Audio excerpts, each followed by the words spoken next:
Hello lovelies, welcome back to my channel. Today we're going to do a quick video going over all the books that I have finished in the month of December and the 2 books that I started but didn't quite get done. I did manage to complete 10 books throughout December. December was one of the best reading months I had all last year, which is crazy because September and October were the worst months. I didn't read one book in October, and I think I managed to finish one book, which was a chunkster. It was A Feast of Crows by George R. R. Martin, but that is the only book I managed to finish in November. And so December, I was ready to read all the things apparently, so I finished 10 books. So, if I haven't said it already, Happy New Year's, everyone. Hope everyone is having a wonderful start to the year. But we're going to just jump right into it. If I keep looking down, it's because I am looking at my laptop. Because I'm old and I have a horrible memory and I don't remember statistics. I remember about the books. But the first book that I finished was Fool's Quest by Robin Hobb. I have been reading these books for 2 years. My channel is fairly new, and already I've managed to talk about Robin Hobb's books in almost every video I've posted so far.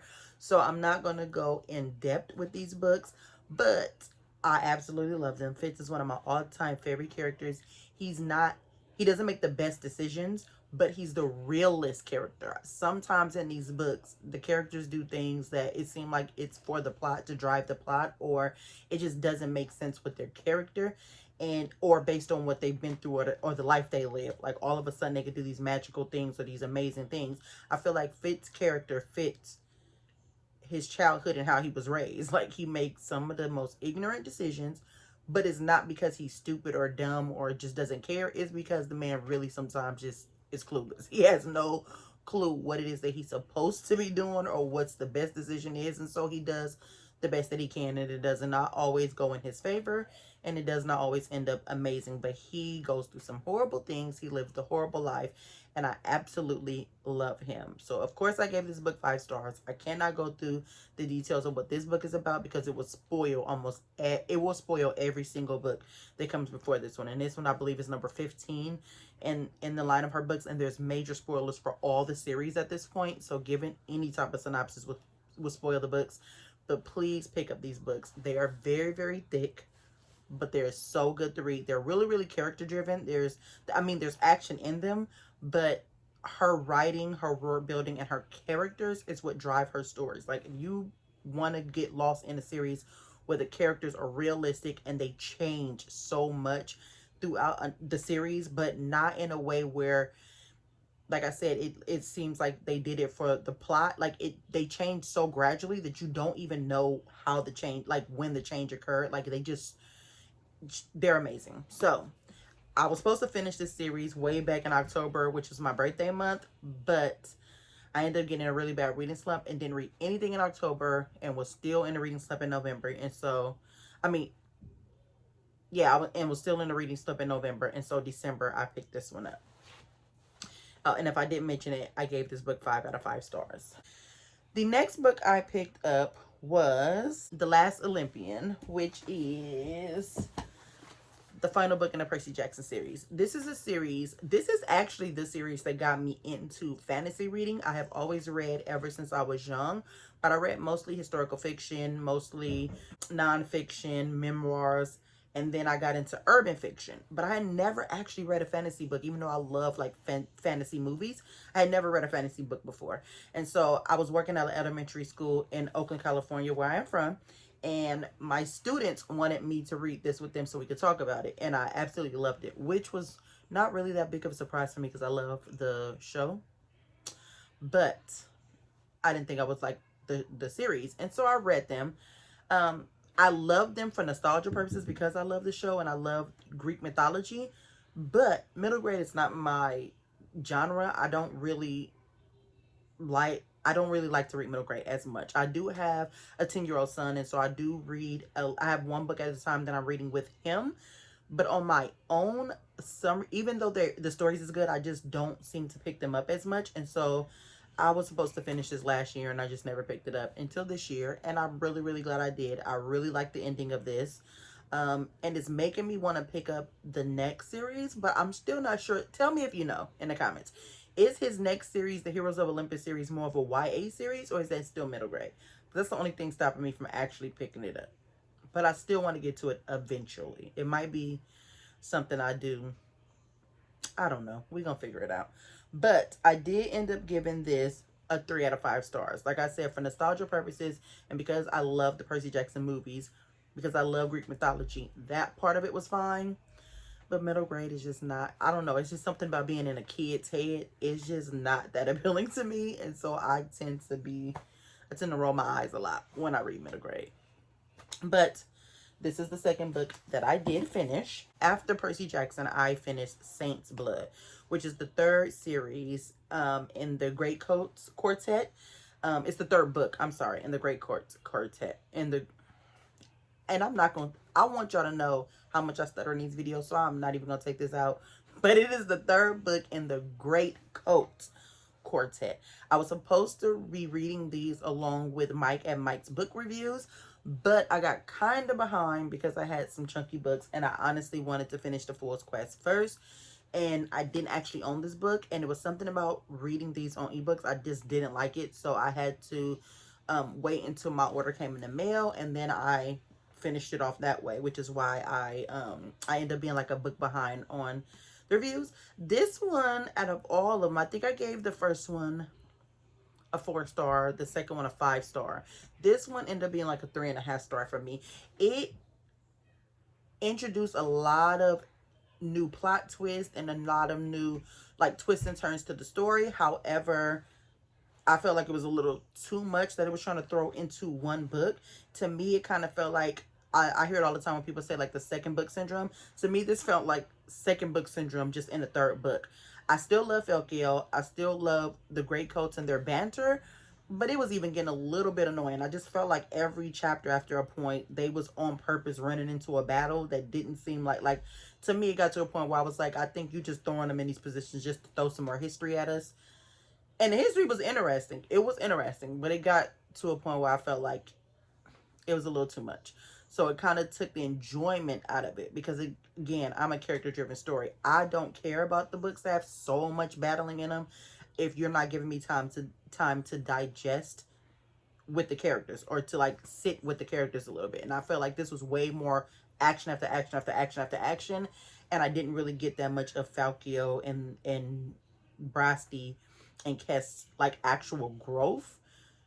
I felt like we could have had a little bit more of that. But I am currently reading the last book, and I kind of see why. And I kind of knew, like I said, it felt like a setup book. It felt like he needed to, I'm saying Sebastian de Castile needed to give us a little bit more information for this final book. And instead of trying to make a 5-book series, it seemed to me like he was just trying to make sure that he can get us all the information we needed in book number 3. Wasn't a bad book. Still love the series. It just wasn't my favorite out of all of them. And after giving book number 2 a 5-star, I couldn't give this a 4-star, even though I still liked it. I just 3.5 stars. I do my ratings based off how I feel. It's not really no science behind them. Like, I finish the book and I look at it and I say, I think that was a 3.5 star. I don't know. Sometimes I don't even want to rate them because I be rating books that I thought was okay, but we're like, tell me if you do this. Like, if it's like a deep topic, I would rate a book 5-star, even if I didn't really like it. And then there was a book that I really, really liked, but I'd be like, oh, that's a 4. And then I'd be asking myself, like, why? I don't know. Don't listen to me. We just gonna move on because I could talk all day. The next book I finished is a book that you have definitely seen me talk about because this is definitely one of my all-time favorite books at this point. Is The Binding by Bridget Collins. I had to look at her name, so I told y'all I'm old. I absolutely love this book. I have a review on my channel at this point about what this book is about, so I'm not going to go into details about this one, but this is a book that talks about, see, and I still don't even know how to describe it. Like, it's crazy. I can't even describe the book to you.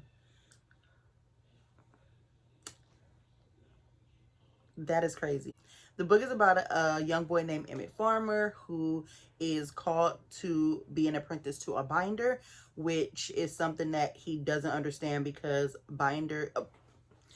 which he doesn't understand why that is, because he has always been told that books are bad, that binding is not a good thing, and so he doesn't understand why he's being sent there. Binders are people that takes people's memories or events that have happened to them, and they bind them into a book specifically for that person. And as long as that book is sealed and kept away, that the memories or events will stay out of the person's head. Like, they won't acknowledge that it even happened, and they don't even know that once it's done, they don't know that that has been done. So it's not like you took an event out of your head. Like, you don't know it. The only way you know it is because you have a book with your name on it. And so the story starts from there. Emmett goes to meet the binder, and he finds a lot about binding, and he also finds out how this may be connected to him and why the binder may have wanted him to be an apprentice. This one was definitely a 5-star. Absolutely loved it. Like I said, one of my all-time favorite books at this point. After that, I took a break from physical reading, and I just listened to an audiobook. I have never actually read A Christmas Carol. I've watched the movie a couple of times, but I read books all the time, and it's Christmas when I read A Christmas Carol. So I listened to it on audiobook on Scribd. I thought it was amazing. I gave it a 4 stars because I did get lost on some points in the middle. Like, some of the characters that they were talking about, it would take me a second, and I would have to rewind and figure out where that character came from or who they was talking about. I think it's one female character, and I was confused. I didn't know if it was the wife or not the wife, but it didn't take away from the story at all. The story was still amazing, but some of the characters I was a little confused by. So it knocked down a point. So I gave it 4 stars. After that, I finished a book that I didn't post on my TBR. I didn't post out during the month because, as I said, I have books that I read with my 10-year-old.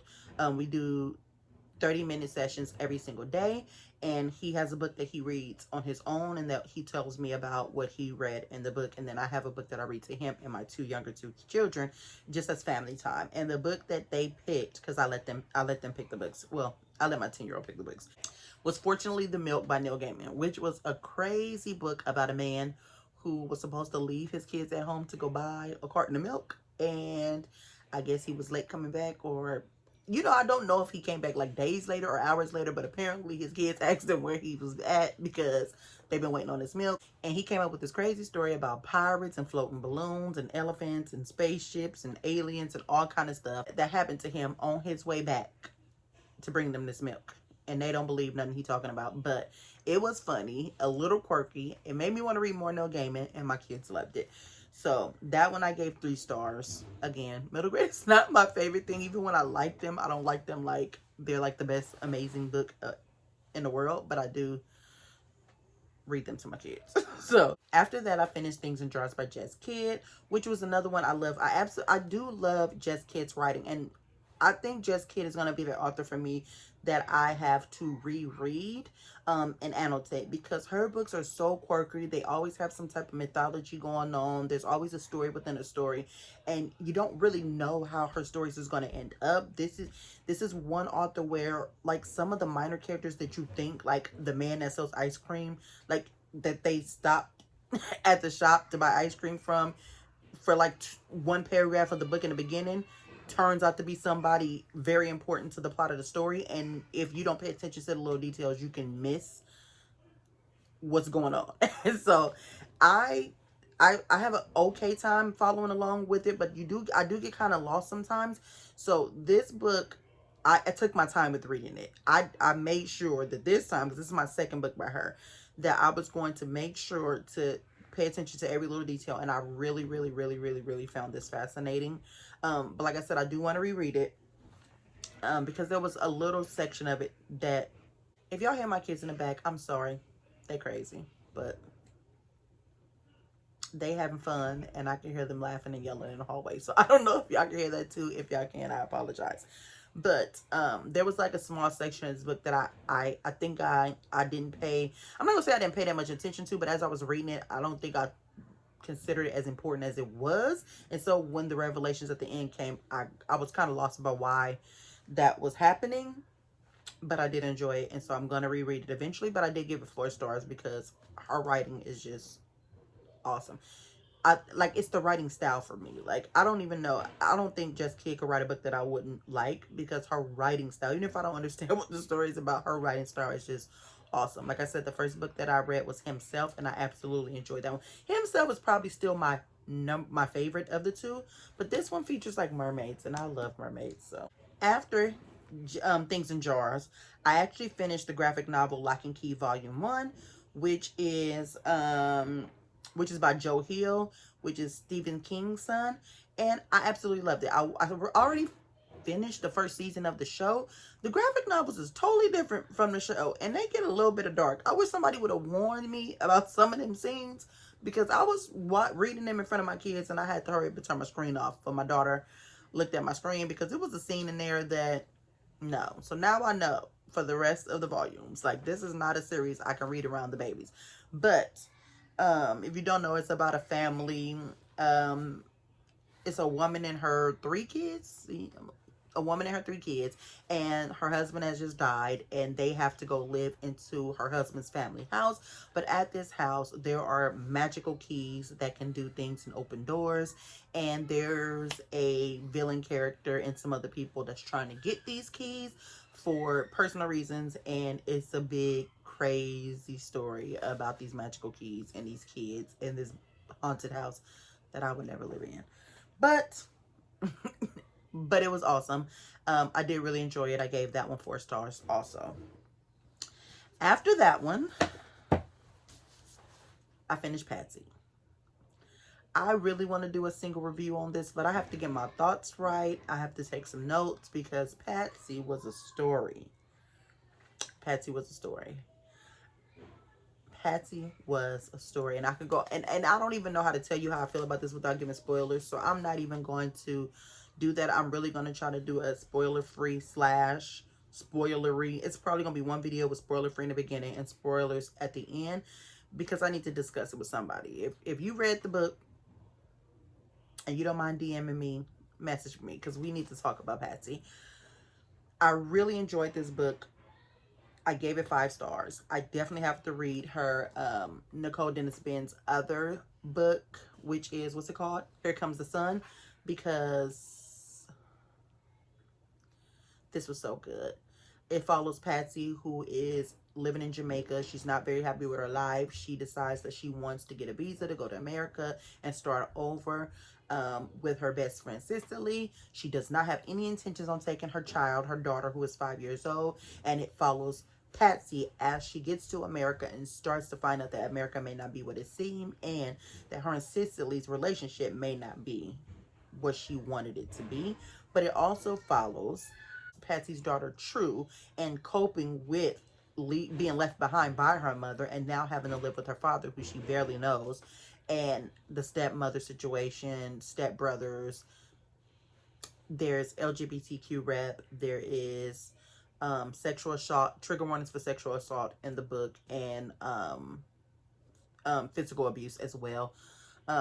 But the books is just amazing. It's really, really good, and it introduces so many questions and makes you think about so many things about people and happiness and what generally makes a person happy, and who has the right to determine someone else's happiness, and choice, having the choice, and the many ways that women don't have choice in certain things when it comes to their lives. Like, the book is awesome, and I absolutely love it. I'm gonna say awesome like 20,000 times when I talk about this book, but it is so good. And the last book I picked up, which was on a whim, was The Hobbit. I really, really enjoyed this one. I gave this one 3 stars. Also, I didn't realize that The Hobbit was a middle grade, but it's a middle grade also. And you can see that, I don't know why, but middle grades just never are like absolutely amazing to me. And it's just something about the way they're written and the characters. I don't know. But I did love this story. I love the movies more, and I think that's what also took this being a 4 or 5 star away, because I watched all the Hobbit and Lord of the Rings before I was a fantasy reader. So I watched the movies before I read the books, and so I was comparing this to the movies too much. And then after reading this, I watched the movies, and still it's a 3 star, because the movies are awesome. Like, I really want to watch them again with my son, because he's into that type of stuff now. He just got into Star Wars, which is crazy. But this one follows Bilbo Baggins, who is a Hobbit, and he gets a visit from Gandalf the wizard, who tells him, like, basically, we need you to go on this mission with us. You're going to be our burglar, and we need to go steal a treasure from a fire-breathing dragon. And Bilbo Baggins is like, nah, I'm just regular. I can't be doing that. And they like, you could do more than you think you can. He's like, I'm gonna show them. And so he goes on this mission with Gandalf and 13. Is it 13? 13 dwarves, as it is. And these 13 dwarves, and they get into a bunch of drama with a bunch of other creatures. And then the story starts from there. It is awesome. Still amazing to me that this book is only 300 like 3 pages, and they managed to get 3 full 2-hour length movies out of this. Crazy. 3 stars though. And that was the last thing that I read for the month. I did start Fool's Fate on audio before December ended. I think I started on the 26th. But as you can see, this is a very chunky book, and I didn't get nowhere finished. In fact, it is the 4th of January right now, and I'm still on page 573. But I'm pretty much will be done with this by tomorrow. I'm going to get a huge chunk of this done tonight. You'll see it in my January TBR, but my goal for this month is to read 130 pages a day, because I have a lot of chunky books to read, and I've been reading a little bit more than that, so I'm a farther away. This is the final book in the realm of the Elderling. It comes after Fool's Quest. After this month, I will be completely done with the series. Final book. Absolutely loving it. I've already cried like 3 times. I just cannot deal with this, and if they don't give my baby Fitz a break, I don't know, man, I'm gonna have to inbox Robin Hobb or something, because I love her, but I'm gonna have to know why my baby Fitz had to go through all this. Like, I don't know. But my priority read, like I said, I should be done by the 6th of this month. The other book, which is a continuation, and it goes with a book from last month, is Tyrant's Throne. I started this on the 27th, 28th also. I knew I was nowhere near going to get finished with this, and in fact, Fool's Fate has been taking up all my life, so I'm only 40 pages in this now, and I haven't really picked this up, and I don't think I'm going to pick it up until I finish Fool's Fate. But this is the final book after Saint's Blood. That means in January, I would have completed 2 series. But as you will see in my January TBR, I'm also I'm starting about 3 series. So I guess that's going to balance out. Well, that's all I have for you today, guys. Thank you so much for watching. Please leave me a comment down below on any of your thoughts and opinions on the books that I am reading. Let me know what you are reading. And if you don't want to comment, that's perfectly fine. Just drop a B emoji down there for me. Have a wonderful day, and don't forget to like and subscribe if you like my content.